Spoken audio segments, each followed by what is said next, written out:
આજે તો સુરતી લાલાની ગામડાના ઓટલા ભંગાવી દીધા છે. આ ભાઈ પર પ્રેન્ક કરવાનો તો પણ પ્રેન્ક ફેલ ગયો ને સુરતી લાલા થઈ ગયા છે દિયા ને બિસ્તરા પોટલા કરી દીધા છે યાર. કારણ કે એ ભાઈને સુરત જવાનું છે ને તમારો ભાઈ મૂકવા જવાનું છે ત્યાં પેલા બેંકમાંથી આપણે 10-15 કરોડ રૂપિયા ઉપાડી લેવાના છે. આધુનિક જમાનો આવી ગયો છે.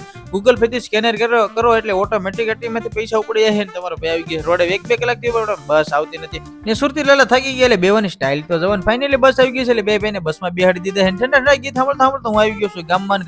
ઘરેથી મીઠું મંગાવ્યું તો આપણે લોકલ કંપનીનું મીઠું લઈ લીધું અને ગાડીમાં પેટ્રોલ પૂરું થઈ ગયું એટલે ધક્કો મારી દીધો છે. ફાઇનલી આવી ગઈ સોડા પીવા મીઠો માવો લઈ લીધું ને આપણે લેબોરેટરી વેચવાનો છે. જેને લેવો હોય કમેન્ટ કરી દેજો એટલે ઘરે હોમ ડિલિવરી થઈ જાય. બીજા દિવસે ભાઈ ટિફિન કરી લીધું હતી અને દોસ્તાને લઈ લીધું ને જઈશું ઓફિસ.